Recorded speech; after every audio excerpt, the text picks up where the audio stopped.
Hi guys, so we are going to start off with going over the homework from last night, which starts on page 403. So first set of problems that you had to do was 3 through 6. So on page 403, we're on number 3. So it says in the diagram below of circle O, the area of shaded sector LOM is 2 pi centimeters squared. If the length of NL is 6, what is the measure of angle N? So now the first thing to pay attention to is that angle N is this angle here, okay? So it actually has nothing to do with the shaded sector, but we need the shaded sector to help us figure out what that angle is, okay? If they tell us that the length of NL is 6, that's our diameter, so that means that OL, our radius, is 3, okay? So the first thing that I can find, if I know that the area is 2 pi and I know that the radius is 3, is I can find what the measure of this central angle is, okay? So theta over 360 is equal to 2 pi over 9 pi, and that comes from doing pi r squared. So our radius squared is going to give us 9. When we cross multiply, we get 9 pi theta is equal to 720 pi, divide by 9 pi on both sides. So I get that theta is 80. So that means that my central angle here is equal to 80. If my central angle is equal to 80, then that means that arc ML is equal to 80 as well. And what you'll notice is that angle MNL opens up to arc ML, which means that angle N is an inscribed angle and has to be half the measure of arc ML, or half of 80, which is 40. For number 4, what is the area of a sector of a circle with a radius of 8 inches formed by a central angle that measures 60 degrees? So our central angle is 60 degrees over 360. We're looking for the area, and it says that the radius was 8, meaning that 8 squared is going to give us 64 pi here. Cross multiply, so we get 360s is equal to 3840 pi. Divide both sides by 360. Okay, and what's kind of nice, what you can do is when you do this in your calculator, do it over here in the light. So if you do 3840 divided by 360. Obviously, that's going to come out to be some nasty decimal, but if you're wondering what that is as a simplified fraction, you can hit the math button and then just press enter because it's already going to be on option 1 for fraction, and then press enter again, and you'll see that that's where we actually get the 32 over 3. Number 5 is saying that some students wrote formulas to find the area of this sector. Which students wrote the correct formulas, okay? So Beth and Carl wrote correct formulas, and here's why. If we know that arc BC is 108, that means that angle BOC is 108 as well because it's a central angle. So that means that our theta would be 108 over 360 is equal to S, which is what we're looking for. Now, it's over the area of a circle. So the area of a circle is pi r squared.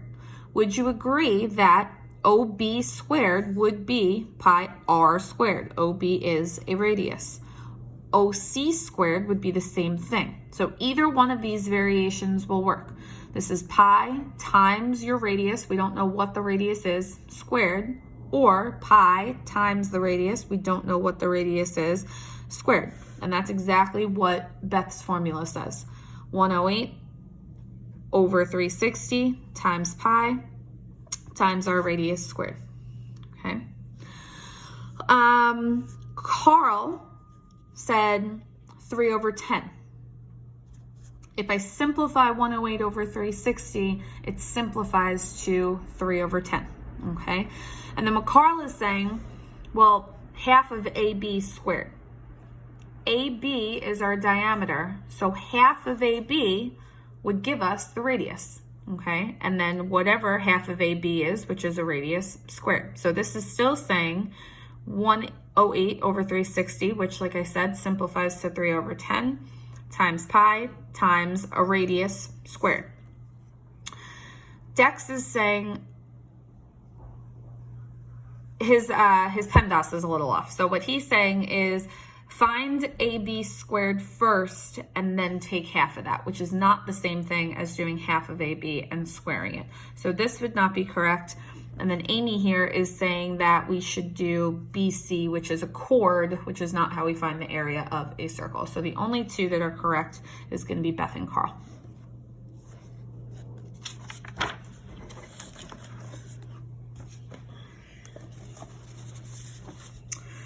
For number 6, we have the area of the shaded sector, which is this whole sector here. So if the central angle they give us is 60, that means that the central angle is 300. So 300 over 360 is equal to S over 64 pi. Again, 8 squared is going to give us 64. Cross multiply. If we do 19,200 divided by 360, and then again convert that decimal to a fraction, we will get 160 pi over 3.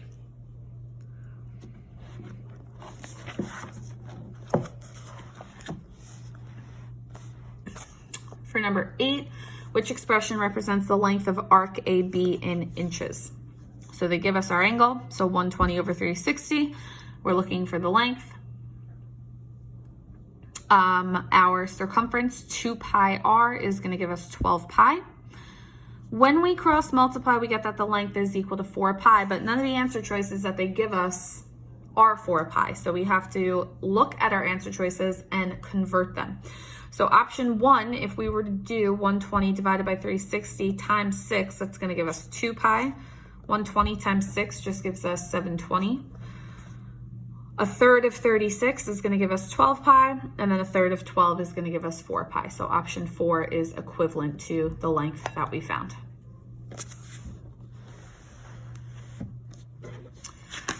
Number 9, what is the area to the nearest tenth of a centimeter of the sector formed by the 30-degree angle? So 30 over 360 is equal to S over 25 pi. If our diameter is 10, that means our radius is 5. 5 squared is going to give us 25 pi. Cross multiply, and when we do 750 pi divided by 360, we get 6.5. Number 10, the area of a sector of a circle with a radius measuring 15 centimeters is 75 pi centimeters squared. What is the measure of the central angle that forms the sector? So we're looking for the central angle over 360. They give us that the area is 75 pi. And then if my radius was 15, then that means that 15 squared is going to give us 225 pi here. Cross multiply, divide both sides by 225 pi. And I get that theta is equal to 120.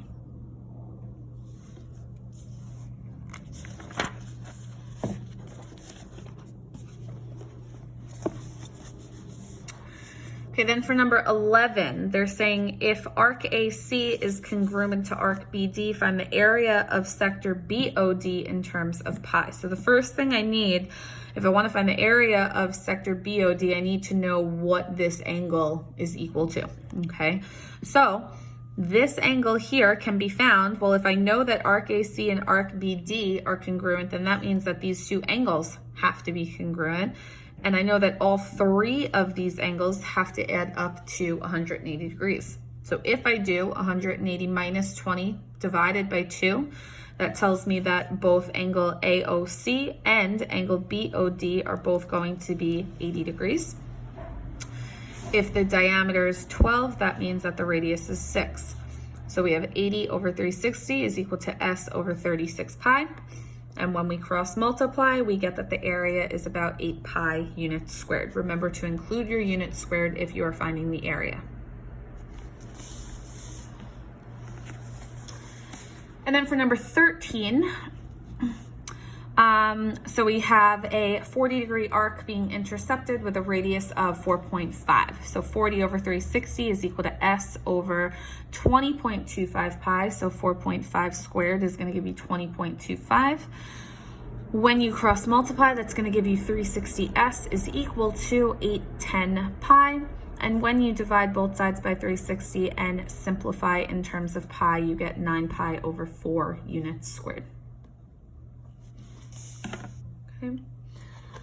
So if you still have any questions on those, please feel free to email me and I will try to explain them a little bit more in depth.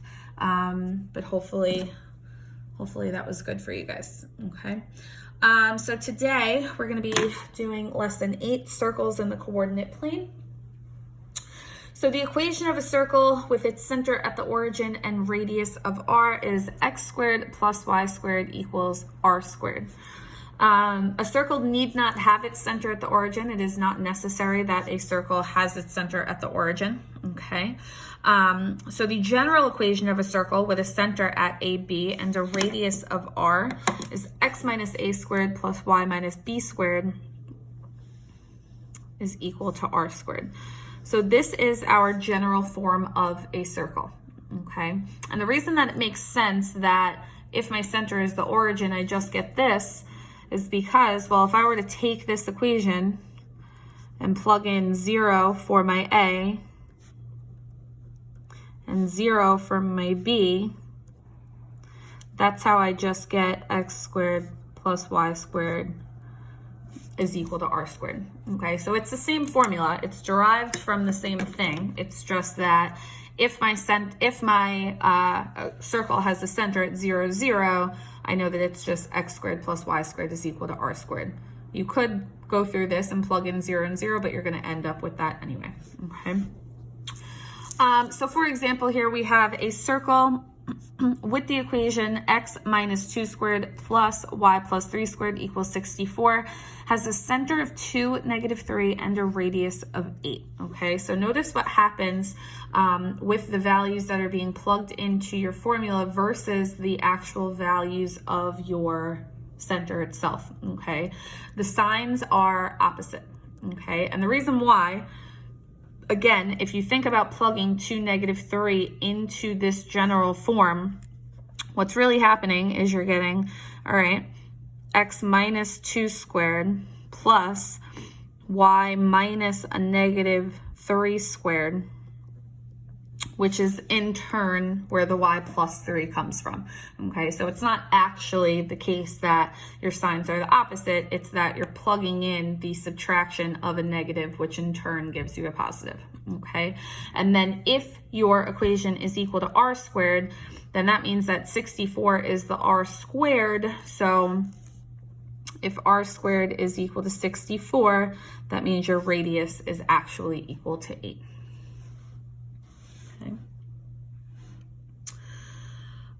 Okay, so in the equation of if the equation of a circle is not written in a minus x squared plus y minus b squared equals r squared form, you may be able to transform the equation into this form by completing the square twice, once for the x terms and once for the y terms. So hopefully completing the square will sound familiar to you. If not, of course, we're going to go over it in depth. But there are 1,000,001 videos online about completing the square in case you need to refresh your memory, okay? So first one here says, with a circle centered at the origin. So they want to know, does the point 1 radical 3 lie on the circle centered at the origin and containing the point 0, 2, okay? So first of all, think about what that looks like. So we have some circle centered at the origin, okay? And then they're saying that the point 0, 2 is on the circle. And then what they want to know is, all right, well, is this point also on this circle, okay? So just like we can kind of evaluate whether or not a point is on a line. So think about if I wanted to know, let's say, is the point 4, 2 on the line y equals 4x minus 7? How do I determine whether a point is on a line? Right, I plug the point in and see, does my left side equal my right side? It's the same idea for a circle. So my general form, if I'm centered at the origin, is x squared plus y squared is equal to r squared. So I want to take this point, this is going to be my x, y, and I'm going to substitute it into my formula. You may be asking yourself, well, what is r? Okay, Well, if my center is the origin, which is 0, 0, and I know that the point 0, 2 is on the circle, then that means that my radius has to be 2, okay? So I want to know, is 1 squared plus radical 3 squared equal to 2 squared? Well, 1 squared is just going to give us 1. Squaring a square root, they cancel each other out. So we have 1 plus 3 is equal to 4. And we get 4 is equal to 4, which is true. And since that's true, then that means that the point 1 radical 3 would lie on this circle here. Okay.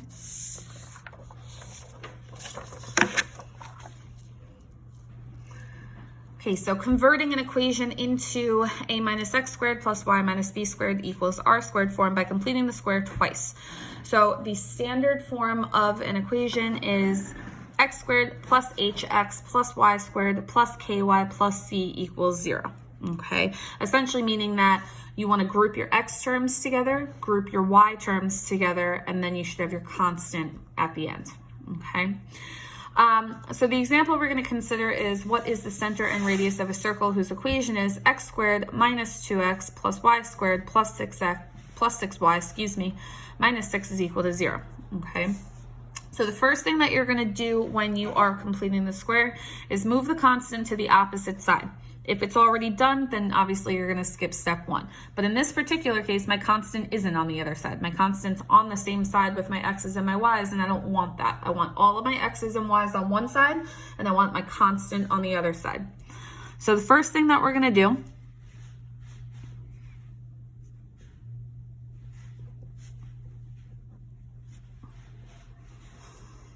is we're going to add that 6 to the other side. Okay, so we can see I have my x's and my y's on one side, my constant on the other side. Okay. You're going to group your x and your y terms together if they're not already together. So essentially what that means is you want to make sure that your x squared and your x are next to each other, and your y squared and your y are next to each other. If that weren't the case, you would just rearrange your terms so that you had x squared and x, and then y squared and y. Okay, we already have that in this case. Okay. Okay, next thing that you're going to do. So I'm going to write it out first and then I'll explain it.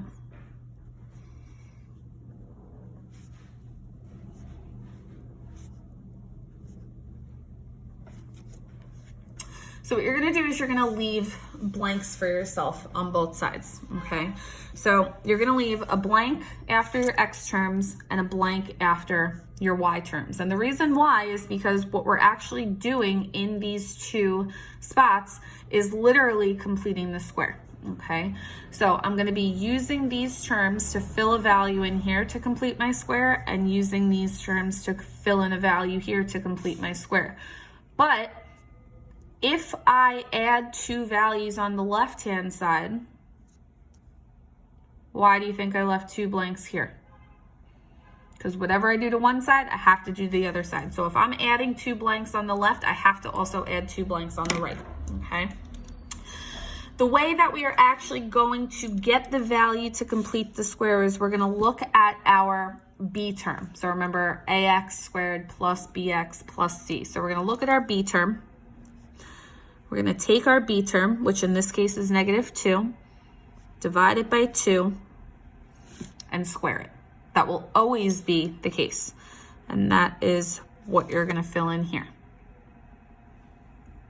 Okay, so -2 divided by 2 is -1.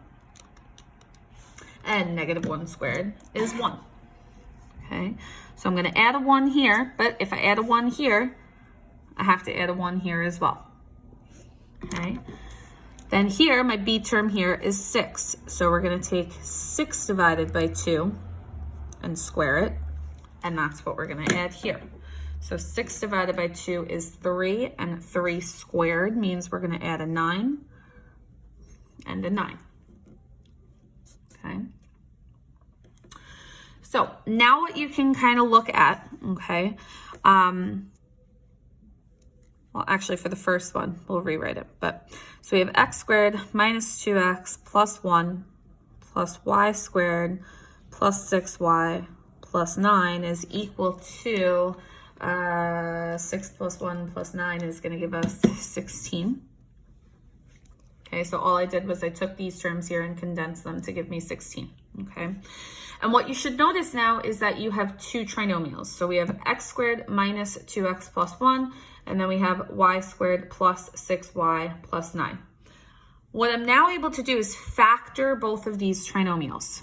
Okay, so I can factor my first trinomial. Remember, I want to add to -2, multiply to +1, and the only thing that's going to do that is x minus 1 times x minus 1. And now I want to add to 6 and multiply to 9. And the only thing that's going to do that is y plus 3 times y plus 3. What you should be noticing right now is that the two factors from each one of your trinomials are the same. That is supposed to happen. If this does not happen, you did something wrong. The idea is that we are creating perfect square trinomials, okay?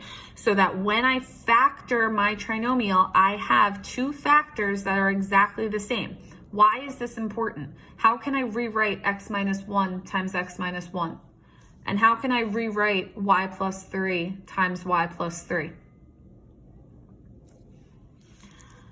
I can rewrite x minus 1 as x minus 1 times x minus 1 squared.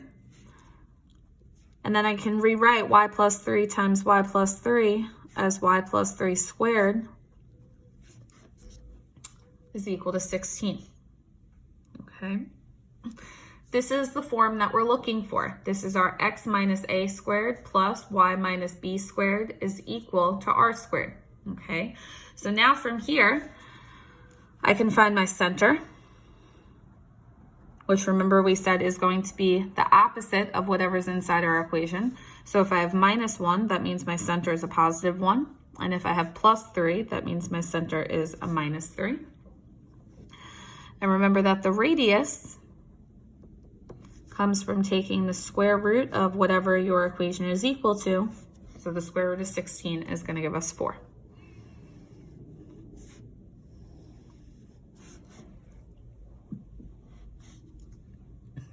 Okay.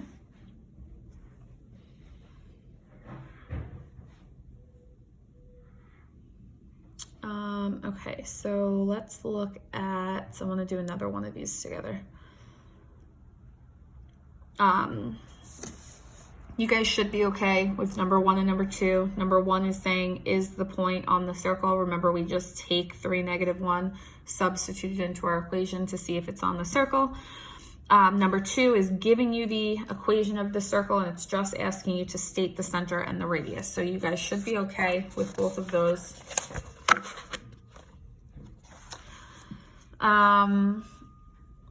Number 3 is just asking you again, it's giving you the equation, what's the center, what is the radius, okay? We can look at something like number 4. So number 4 says, what is the equation of this circle with the center and a point on the given circle? So obviously I can see here that the center of this circle is 1, -2, okay? So my center is 1, -2. And then the next thing I need to find, well, they're giving me, okay, this center is at 1, -2, and they're giving me this point on the circle, which is 4, -2. And the distance between 1 and 4 means that my radius is going to be 3. Okay. So if my center is 1, -2, excuse me, and my radius is 3, I'm going to substitute those values into my standard form. So we're going to have x minus 1 squared plus y plus 2 squared is equal to 3 squared. So x minus 1 squared plus y plus 2 squared is equal to 9 would be the equation of this circle. Okay. Okay, so if you look at number 5, a circle has the equation x squared plus y squared plus 6x minus 4y equals 12. What are the coordinates of its center and the length of its radius in simplest radical form? So very first thing you want to do is check to make sure that your constant is on the other side, which it is. Next thing you want to do, you want to make sure all your x terms are grouped together and make sure all of your y terms are grouped together, which in this case they're not. I have an x squared and a y squared and then an x and then a y. So I don't have my terms grouped together. So the first thing I want to do is group them together. So I have x squared plus 6x, and right away I'm going to start leaving my blanks because I know I'm going to have to do that anyway. So plus y squared minus 4y plus a blank is equal to 12. And then we're gonna leave my blanks on both sides. Okay. So remember, I'm now gonna take my b term, which in this case is 6. So 6 divided by 2 squared is what I'm gonna add into my first blank. So 6 divided by 2 is 3. 3 squared is 9, but if I add a 9 on the left-hand side, I have to add a 9 on the right-hand side. Here we have negative 4. So negative 4 divided by 2 is negative 2. Negative 2 squared is 4. If I add a 4 on the left-hand side, I have to add a 4 on the right-hand side. Okay. From this point, you can factor right away. You do not need to rewrite it all out if you don't need to. If you can just look at this and know, all right, x squared plus 6x plus 9 and factor it right from there, be my guest. Okay, which is probably what I'm going to start doing from this point. So I know that this is going to be x plus 3 times x plus 3, or x plus 3 squared. And then I know that this is going to be y minus 2 times y minus 2, or y minus 2 squared. Okay, so I factored this trinomial into x plus 3 times x plus 3, which is x plus 3 squared. I factored this trinomial into y minus 2 times y minus 2, which is y minus 2 squared. Then 12 plus 9 plus 4 is going to give me 25 here. Okay. So now my center is going to be negative 3, 2. And my radius, remember, is the square root of whatever we're equal to. So the square root of 25 gives us a radius of 5.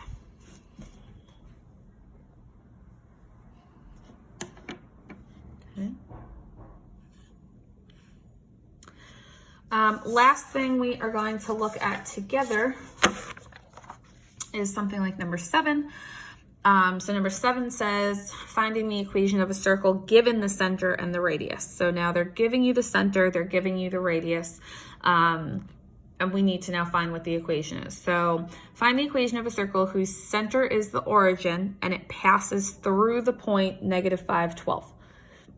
So first thing we're going to do is find the distance between the center and the point on the circle, and then we're going to write the equation in center radius form. So if you think about what is happening here, they're giving you a circle with some center at the origin, and they're giving you a point on the circle, okay? And by finding the distance between the center and that point, I'm actually finding the length of what the radius is, okay?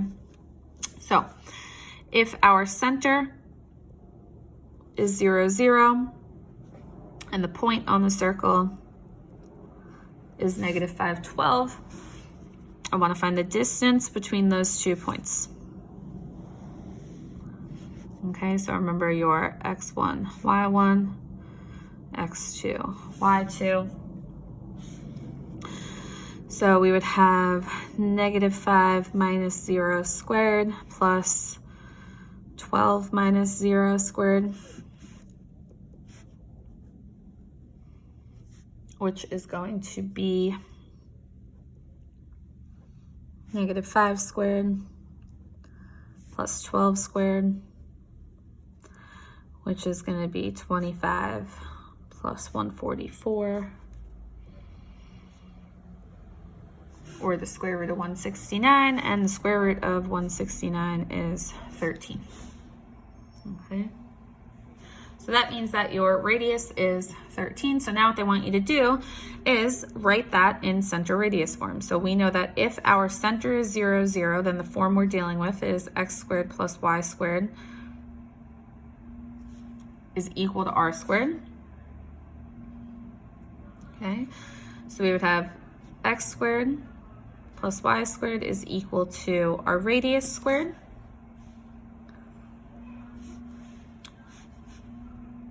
Or essentially x squared plus y squared is equal to 169.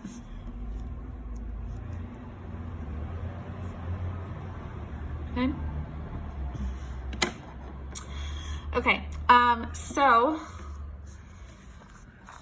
for classwork today, you guys are going to complete any problem that I did not do with you. So just to recap, that means you're gonna do number 1, number 2, number 3, number 6, and number 8 on your own for classwork.